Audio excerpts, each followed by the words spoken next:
intelectual de Piper, que es un ensayo seminal, en 20 minutos. Pero lo que voy a tratar de agarrar la esencia de la cuestión, que es lo que nos convoca a nosotros como docentes.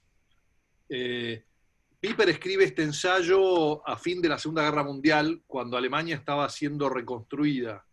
O sea que él empieza con una especie de objeción. Piper era un hombre muy tomista, un gran tomista. De hecho, a los que quieran entender a Santo Tomás, les recomiendo la lectura de todos los ensayos de Piper, sobre todo el de las virtudes esenciales, y van a entender la parte, por lo menos, de teología moral bien, porque si no van a caer en el neotomismo, que son... Hay mucha rigidez donde Santo Tomás no era rígido porque él era medieval, ¿no? Entonces, vieron como cuando en los libros se comienza y se pone una cita o dos, y es interesante, Piper elige para este ensayo las siguientes dos citas. Una de Platón, de uno de sus diálogos: pero los dioses, dice Platón, compadeciéndose del género humano nacido para el trabajo, han establecido para los hombres festivales divinos periódicos para alivio de sus fatigas. Y les han dado como compañeros en esas fiestas a las musas y a Apolo, que las preside, y a Dionisio, para que, nutriéndose del trato festivo de los dioses, mantenga la rectitud y sean equitativos. Y la otra cita es de los Salmos, el Salmo 45, perdón, dice: aquietaos y reconoced que yo soy Dios. Aquietaos. Y entonces marca Piper que ya para los griegos el concepto del trabajo era un concepto que es diferente para nuestra época. Y él marca sobre todo que el griego, reconoce que el hombre, siendo eminentemente libre y que tiene un aspecto divino en sí, era sobre todo contemplativo. De hecho, si ustedes leen los primeros poemas, los más antiguos, Hesíodo, o si leen incluso a Homero, siempre comienza con las musas, ¿no? Hesíodo empieza su teogonía diciendo: estaba yo ahí, un pastor de nada, arriba en la pradera, y de repente las musas se me acercaron y me dijeron esto, ¿no?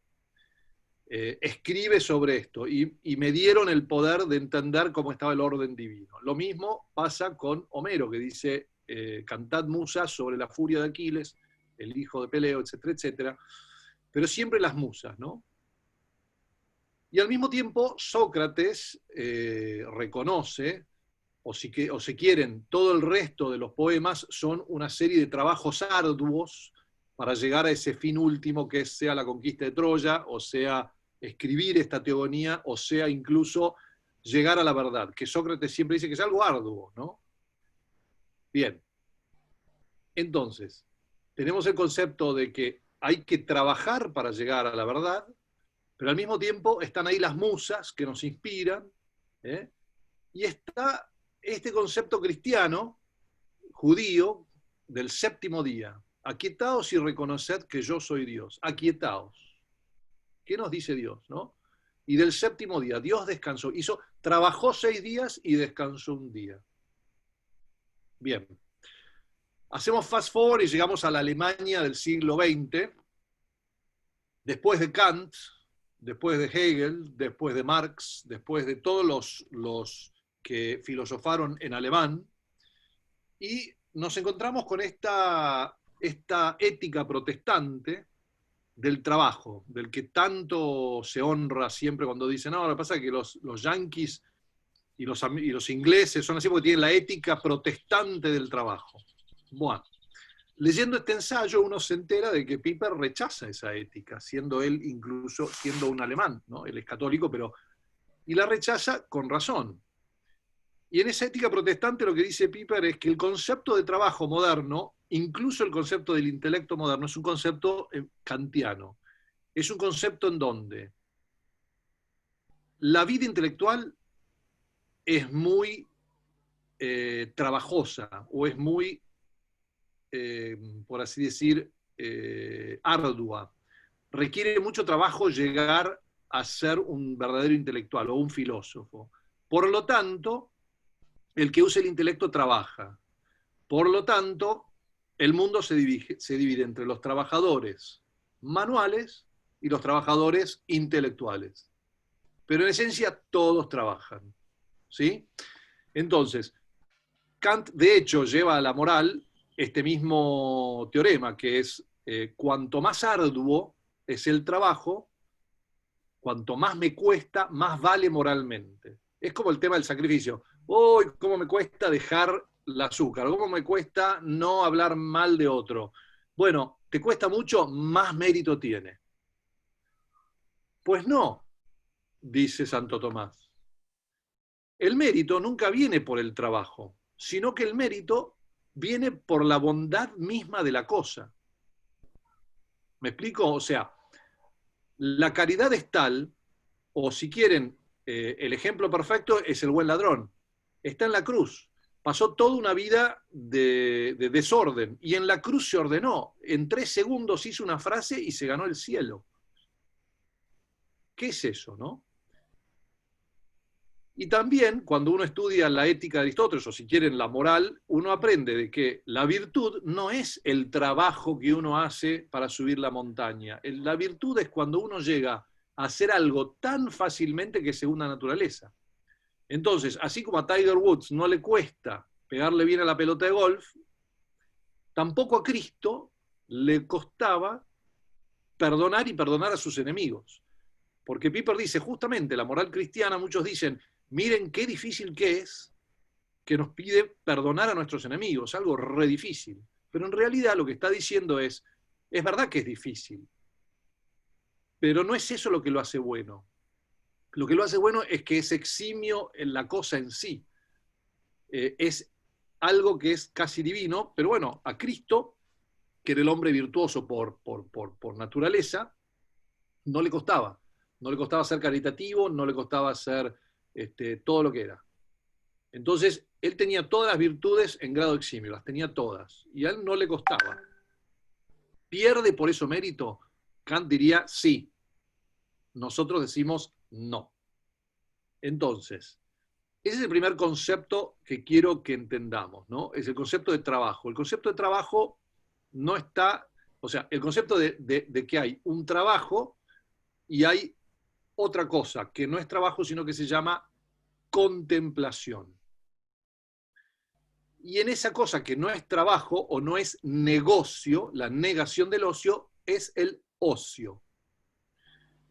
Y ese ocio, o leisure, como lo dicen en inglés, pero ocio, o en griego scholé, de donde viene la palabra escuela o school, scholé, es ese tiempo intelectual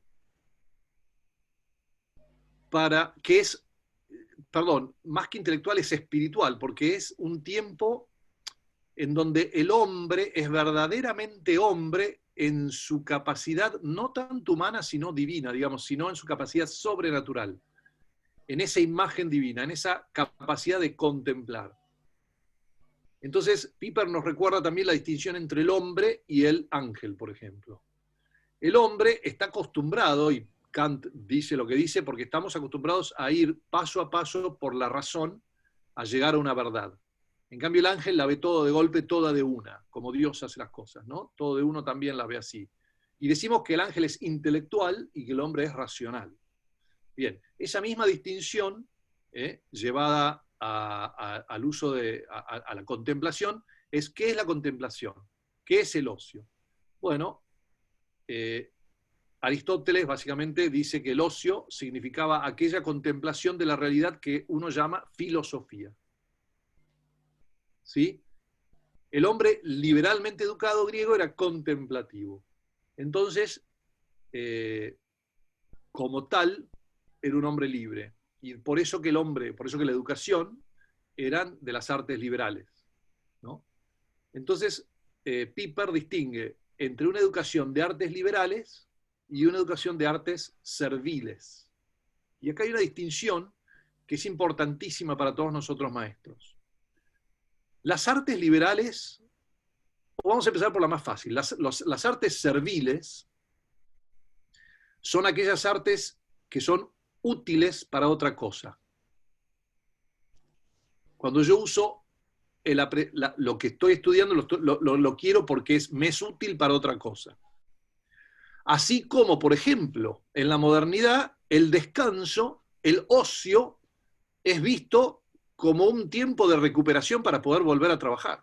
O sea, incluso el ocio en la modernidad es visto servilmente. ¿Me explico? Esto es importante. Y en las artes liberales nosotros decimos que las artes liberales son aquellas que no tienen que justificarse por un bien posterior, por una utilidad posterior, sino que son las artes, o si quieren los conoceres, los conocimientos, que son válidos por sí mismos. Y acá tengo que hacer una pequeña distinción. Nosotros podemos hacer, por ejemplo, geometría servilmente para construir un edificio o para algo así, medir un campo, lo que fuera, o podemos hacer geometría como Euclides de manera liberal. O sea, libre, o sea, ociosa, o sea, contemplativa. Y si quieren dividir toda la historia de la filosofía en dos, tendríamos aquellos que creen que la praxis es lo primero y que la contemplación no tiene lugar, y aquellos que creen que la contemplación es lo primero y la praxis es posterior. Nosotros cuando hicimos el curso con Giselle de Educación Clásica, comenzó con esta distinción ella, y es verdad, la praxis de la contemplación requiere que uno mire hacia afuera y adapte su mirada a la realidad que contempla, que la mire abiertamente, sin prejuicios, sin querer dominarla, simplemente que la mire para entenderla, para comprenderla. Y esa es contemplación. Y en última instancia, cuando yo miro hacia la realidad, mi mindset, mi mirada, es una mirada, en última instancia, de veneración o de, ¿cómo se dice? Worship sería de alabar o de adoración, de alabanza, a aquel que creó este orden tan maravilloso, ¿no? Muchas veces cuando tenemos a Inés que nos manda esas cosas bárbaras de los bichitos, que uno se admira de la naturaleza.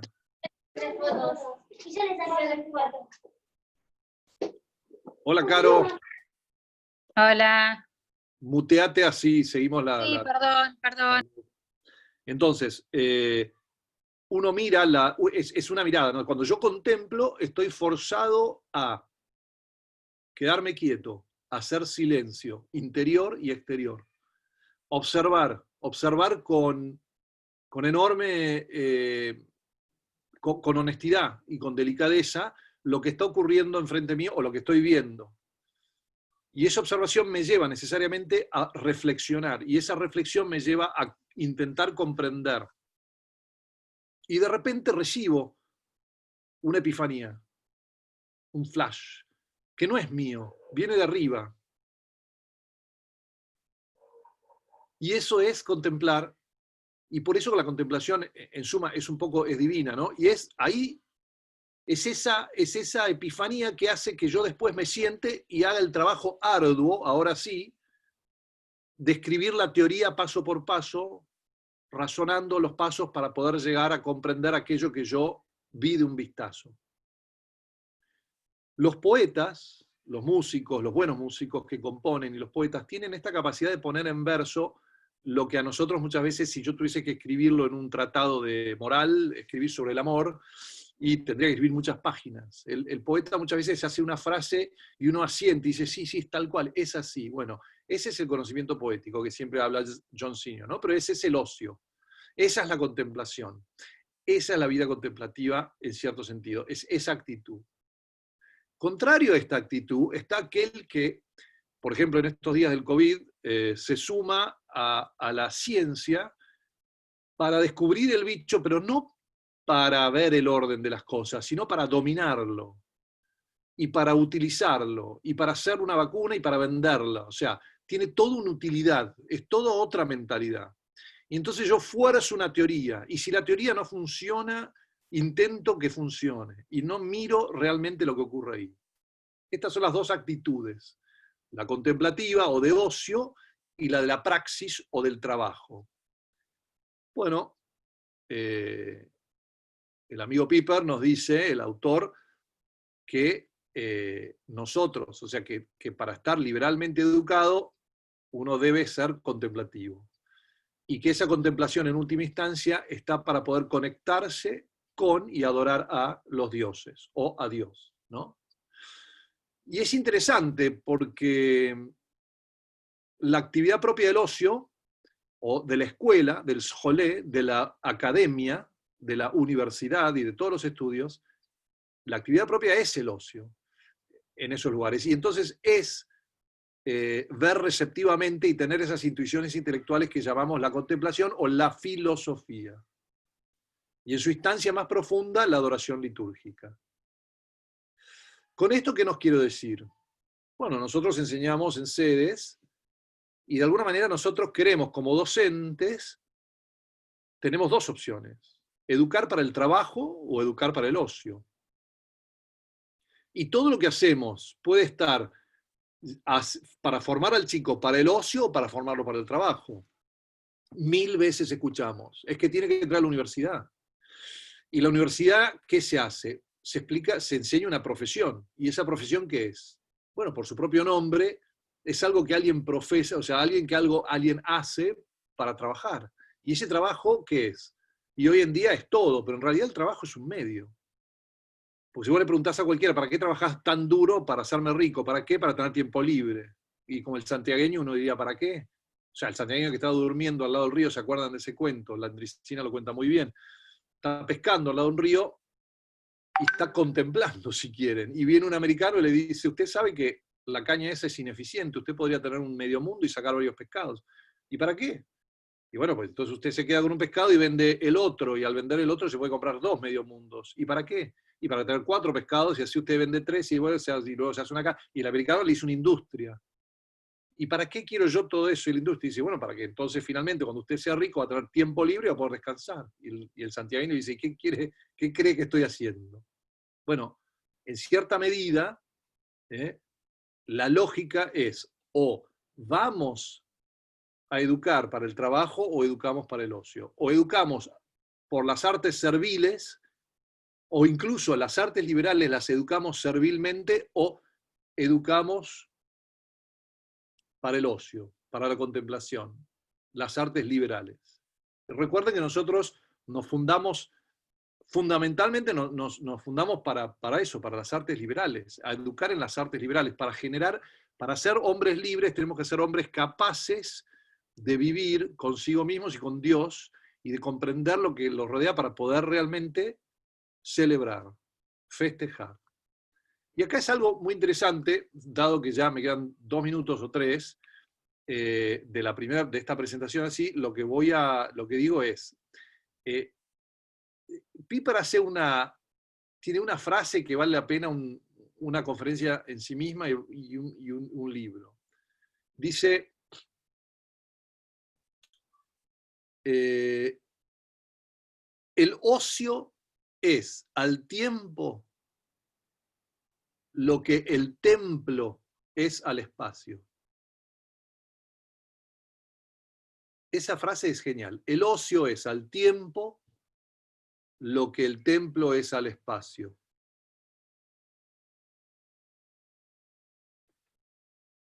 Igual que el templo es un espacio expresamente separado de todo uso práctico. De hecho, en la antigüedad se separaban como lugares sagrados que no se podían cultivar ni usar para nada. Eran lugares sagrados. Quítate las sandalias, pues estás pisando suelo santo, le dice Dios a Moisés en la zarza ardiente.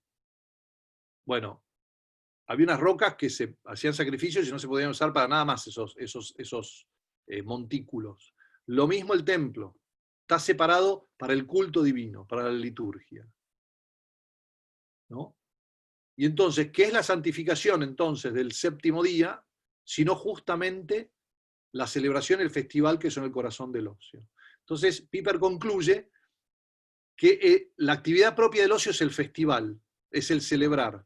Y celebrar con todo el ser humano, la celebración más perfecta es la celebración de la liturgia, o la misa, si quieren, el culmen sería la misa, pero la liturgia.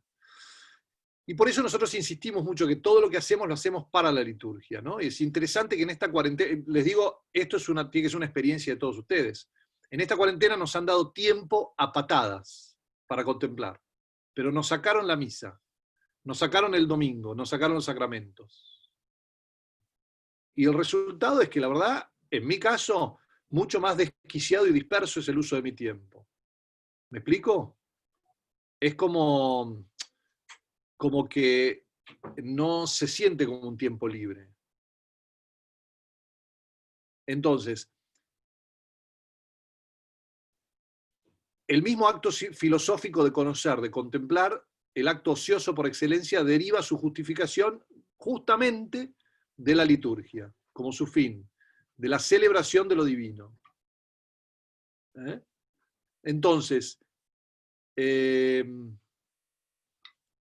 si ustedes leen a Bo Jorge, que cita a Santo Tomás, y Piper lo repite, y con esto termino esta parte, es que la asedia, el pecado de la asedia, que técnicamente es una desesperanza espiritual o una tristeza por las cosas buenas de Dios, en realidad es una tristeza por sentirse pequeño o incapaz de vivir como en la plenitud del ser humano, es lo que dice Piper. Y es un profundo desconectarse, dice, ¿no? Y se manifiesta en ese aburrimiento del hombre moderno. Pero Piper dice, es un profundo desconectarse de lo que es ser un ser humano. Es not rise to the challenge, no subir al desafío, no tomar el desafío, acá está Bailis, no tomar el desafío de ser un ser humano plenamente en todas las dimensiones. Y entonces uno, ¿qué hace? Se desespera y se ocupa. ¿Y qué se ocupa? Y para sentirse que está cumpliendo con su tarea de ser humano responsable, se ocupa en un montón de cosas y se convierte en un activista. Entonces los tenemos por todos lados, gente que hace un montón de bien social, pero que no tiene en realidad ocio y que no está viviendo humanamente y que no está conectado con Dios, ni consigo mismo. Es una especie de escapismo. Y lo marca Piper. Entonces, lo que a nosotros nos tiene que interpelar un poco es eso que dice Santo Tomás. La asedia, al fin y al cabo, es un pecado contra el tercer mandamiento, contra la santificación de las fiestas. En realidad es como dice Piper, es la inhabilidad de dejar que el alma descanse en Dios. Y por eso me hago hiperactivo. La inhabilidad de dejar que el alma descanse en Dios. ¿Sí? Bueno, tanto es así que los medievales decían, y los griegos también, esto viene de Sócrates y viene de Aristóteles, que es necesario para la perfección de la comunidad humana que algunas personas se dediquen a la vida de la contemplación. Pero Piper agrega algo más importante, que no solo es necesario para la perfección de esos individuos, o sea, de los monjes y de las monjas, sino que también es necesario para la perfección de toda comunidad. Si no hay contemplación, no hay comunidad. Por lo tanto, las artes liberales son algo que todos debemos hacer en pos de lograr esa contemplación, ¿no? Que en última instancia, en nuestro caso, no es una idea, sino una persona, es Cristo. Bueno,